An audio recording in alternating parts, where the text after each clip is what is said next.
Hi， 大家好，今日同大家分享一下2025年我嘅閱讀書單。咁每一年咧，我都會做翻一個年度總結嘅。咁 miss 咗上年或者前年嘅話，可以睇翻嗰兩條片。我今年咧一共睇咗19本書啦。咁喺19本書裏面咧，我會特別推介以下呢5本書俾大家。咁首先推介2本關於心理學、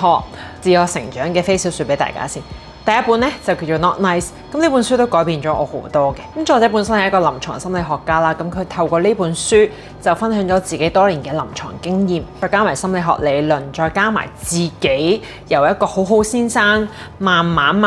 轉變成一個識得 say no、識得拒絕別人、識得做一個 not nice 嘅人嘅一個心路歷程。咁如果你係有討好型人格，覺得自己會壓抑自己諗法去迎合別人嘅需求，好識得拒絕，唔係好中意 say no， 驚有衝突，驚人失望，驚人哋唔中意自己，驚失去嘅話咧，呢本書係非常適合你。咁而以上咧，我係因為自己有少少討好型人格嘅傾向啦，咁所以我就揀咗呢本書嚟睇。希望睇完呢本書可以令到自己學習衝出我自己嘅舒適圈，可以做翻自己多一啲。作者認為咧，人類咧會 nice 咧，其實係出於自己一啲恐懼啦。咁所謂嘅恐懼就包括你係驚失去、驚人哋唔中意自己、驚好多唔同嘅嘢，所以你先會做出一系列嘅 nice 嘅舉動。因為作者提出咗，其實 nice 先係出於你自己嘅啲主動選擇。咁嘅意思係話，如果你真係希望別人好嘅，你真係想對佢好而去做某啲事嘅話咧，咁嗰啲就叫做 kind 啦。咁 kind 係要打從心裏面去 be kind 啦，會尊重到人哋之餘，都係尊重到自己嘅。作者教大家 not nice 唔係指希望大家做一個衰人，做一個 rude 嘅人。佢認為 nice 嘅相反咧係真係做翻真正嘅自己 ，being real， 做一個誠實直接嘅自己。而嗰個自己當然係唔會特別因為驚失去而討好人啦。所有嘅出發點咧都係由自己嘅需求去為先嘅。咁要做到呢一步咧，作者就認為你一定要知道自己係一個咩人。知道自己嘅價值係啲咩，而我覺得呢個係成本書嘅中心思想，亦都係最難做嘅嗰一步，就係你要知道自己係邊個，你知道自己想點。有時候我覺得你做唔到自己，然後去 act nice 嗰樣嘢係好抑壓到自己嗰個內心需求，同埋好抑壓到自己嘅真我嘅。咁作者都有形容咗嗰種壓抑咧係一種反彈力，係一種叫做 unresolved、unexpressed 嘅一個 energy， 係會蠶食到自己。咁簡稱其實就會令你內耗，自己消耗咗自己好多嘅能量。其實我哋有陣時好多時唔敢去做自己啊，或者做好多以人哋需求行先嘅舉動，係因為驚失去啊嘛。咁但係作者都提翻大家，你要建立一段好嘅人際關係係需要誠實，需要 honesty 去維繫、去連結嘅。如果你做翻自己係會令到人哋唔開心嘅話咧，咁其實嗰樣嘢係嗰個人嘅一個人生課題，係佢自己要處理嘅，而唔關你事。咁你係冇可能 take care 到全世界嘅情緒。佢哋係佢自己生命嘅 owner，佢係有責任去處理翻佢哋要面對嘅問題啦。咁而你要處理嘅淨係你自己嘅需求，你自己係點樣可以喺尊重自己嘅同時，亦都尊重他人，去唔係戴上面具去討好晒全世界。都要記住啦。咁如果係真係中意真正嘅你嘅人咧，自然會留低。即使佢知道真正嘅你有機會令到嗰個人唔開心，或者有啲唔舒服，或者唔係佢自己想象中你要做嘅嘢都好啦，佢都選擇願意留喺身邊，就因為佢真係中意最真正嘅你，同埋接受接納完整嘅你咯。第2本我推介嘅書咧叫做 The Neuroscience of Self-Love。呢本書同第一本書係有少少關係嘅。咁呢本書其實講咩呢？就係講話每一個念頭咧都有機會觸發到大腦入面嘅一啲化學變化。咁經過不停嘅重複，就會形成咗你嘅既定嘅諗法。咁當我哋做咗咁多年人嘅時候，個大腦嘅神經回路已經係成熟到一個點，係你已經唔需要特別去用力，你個大腦就自然行嗰條路去諗嘢嘅。咁而你呢個諗法就形成咗呢個世界咧，就譬如話，當我遇到問題，我相信我係有能力解決嘅，咁我就會揾方法解決。咁呢個就可能你其中一條回路啦。咁但可能喺其他人眼中咧，當佢哋遇到難題，佢哋第一個即刻諗法就係放棄，就因為放棄係最簡單對佢哋嚟講。久而久之，有啲人就習慣咗一遇到難題就縮，有啲人習慣一遇到難題就覺得呢個係我升 level 嘅好機會，呢個係我挑戰嘅好機會。咁就形成咗唔同人嘅性格啦，亦都形成咗你對呢個世界嘅感覺啦，同埋睇法嘅。咁作者就話俾我哋聽，其實我哋係可以透過意識去改變我哋嘅行為啦、習慣同埋思維，去重塑大腦嘅神經回路，一切咧都係可以改變嘅。咁呢本書帶俾我最大嘅一個得着就係佢講到一個 chapter 咧，就係話其實做運動啦或者冥想都係一啲非常有效去改變你個大腦回路嘅一啲方法。咁因為大家都知啦，運動係好多益處啦，例如可以減少你嘅壓力荷爾蒙，可以釋發多啲大腦嘅一啲正向嘅化學物質。提升你嘅自尊感、自我控制感等等嘅。咁我睇完呢本書，其實我嘅最大改變呢，就係除咗我本身會打網球、打排球之外呢，我就而家再 regularly 會去做 Pilates 嘅。咁就因為我睇完呢本書，我就覺得的起心肝 ，OK， 我要報堂，每一個禮拜都至少要做一堂 Pilates。咁我做完之後呢，我係覺得開心咗，同埋係覺得自己有規律，同埋覺得自己係有進步。而嗰一個進步都係令我有滿足感嘅，所以就強烈大家做運動同埋睇呢本書。咁到第三本啦，第三本書就係講思維改變嘅。呢本書就叫 Think Again， 中文叫做逆思維。我相信好多人聽過呢本書嘅書名，因為佢都出名嘅。咁我本身係一開頭係睇中文版逆思維先嘅，咁但係我睇咗一兩個 chapter 就開始覺得唔對路，因為我睇唔明。咁然後我就心諗係我真係了解唔到個書講咩啊，定係關啲咩事呢？咁我就上網 search 啊，咁然後就發現好多人都話原來中文譯本係譯得比較差，同埋譯得會冇咗英文嘅原意喺入面。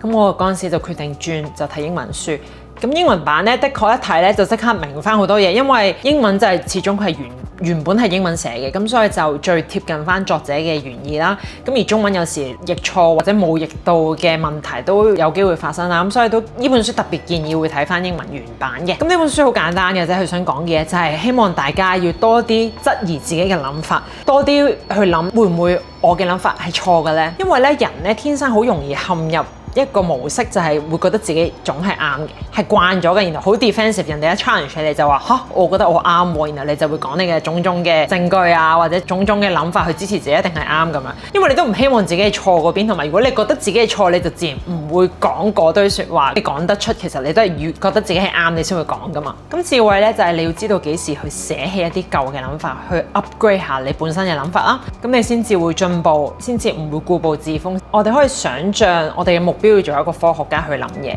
要多啲求證啦，做假設啦，去 test 下自己嘅諗法係咪真係啱。如果唔啱呢，點樣做修正，而唔好去做例如檢察官、政治家或者牧師呢啲角色去諗嘢，因為呢啲角色好多時都唔係好 open-minded 去接受相反意見，亦都會揾盡所有證據去證明自己啱，亦都有機會為咗面子啊形象去堅持自己係啱嘅。咁所以諗嘢嘅時候，盡量好似一個科學家咁諗嘢啦，唔係話要你成日每一日都要推翻昨日的自己，而係你要有一個 flexibility 去保持你可以更新你嘅大腦嘅一個彈性咯。咁雖然講到話質疑自己，其實呢樣嘢都係幾 negative， 因為你總唔想咁冇自信，成日去質疑自己噶嘛。咁但係作者就覺得我哋可以 reframe 一下，用另一個角度去睇呢件事，就係你可以對於你嘅知識庫冇自信，即係你知道咗自己有不足之處嘅，你承認嘅。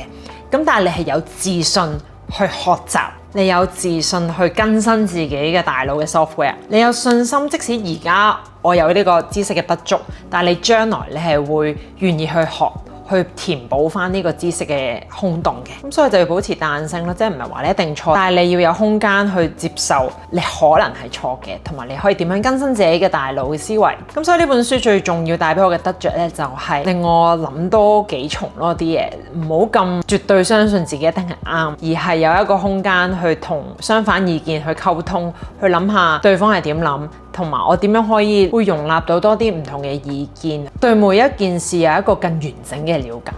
第四本我會推介嘅書叫做《金錢的價值》。呢一本唔係一本普通嘅理財書，而係講金錢嘅歷史啦、金錢嘅故事，再帶到去講債務。點解政府寧願赤字都要繼續向中央銀行借錢？點解政府會想維持一定程度嘅通貨膨脹？利率高同低點樣影響到借錢嘅意欲啦？量化寬鬆究竟係啲咩？同埋點解錢會貶值得咁犀利？咁的確啦，以上呢啲題目對於一個冇金融背景或者冇乜金融知識嘅人嚟講，即係對我嚟講係有少少悶嘅，但係就因為我正就係缺乏呢一類型嘅知識，我先覺得我需要睇呢啲書。作者用故事嘅形式一步一步講到最後啦，亦都令我覺得一路睇落去唔會話太沉悶，亦都唔會覺得太難讀。呢本書最正就係最後一個 chapter， 佢會有講到面對住金錢咁快速貶值嘅一個社會，我哋可以點樣去保值翻我哋手上面嘅 cash 咧？到底應該投資邊一啲行業先比較會有優勢？咁嗰個 chapter 我係袋咗好多錢落袋嘅，即係就學咗好多嘢。咁當然啦，大家嘅投資方向啊、目標都唔一樣啦。但係我覺得呢本書至少係俾咗一個大方向，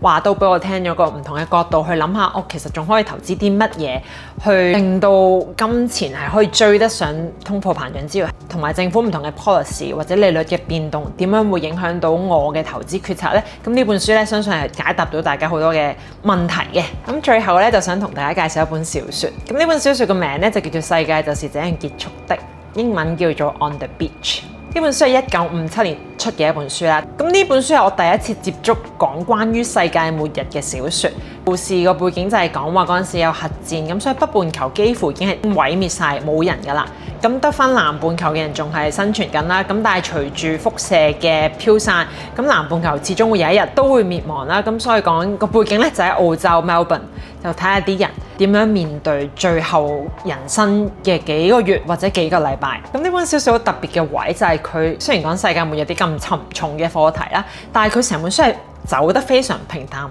係講每一個人嘅日常 ，instead of 講打仗或者講死亡呢個議題嘅。咁佢想表達嘅嘢更多係講人臨死之前會做啲咩，佢哋嘅心態會係點。咁而喺呢個澳洲嘅背景啦，咁可能當時同而家都差唔多，澳洲人都係比較 chill 嘅。咁我見到啲故事裏面啲人物其實大部分都一樣，就係佢哋做翻平時做嘅嘢。佢哋即使面對死亡，但係其實佢哋都要耕田嘅繼續耕田，翻工嘅繼續翻工，要見朋友嘅繼續見朋友，係冇乜太大嘅改變嘅，每個人都咁係令我聯想到，其實當一個人佢日常生活已經做緊佢中意做嘅嘢嘅時候，咁即使佢明知死期就嚟，其實佢做嘅嘢都唔會變。咁所以喺度睇係反而一路有啲悲傷嘅感覺，因為大家都係繼續日子如常。但係死亡又就嚟到，就好似好黯然嘅一種感覺。所以成本書就係咁噶啦，佢個情緒冇乜起伏噶，真係一條線好 flat 咁交代晒嗰班人最後嘅一段日子。而關於真係世界末日嘅篇幅咧，係講得好少，所以係非常之溫暖嘅一本末日小説，非常之推介俾大家睇。咁以上本咧就我今年會推介嘅書，咁你哋有咩 comment 可以話俾我聽？咁我哋下年再見，拜拜。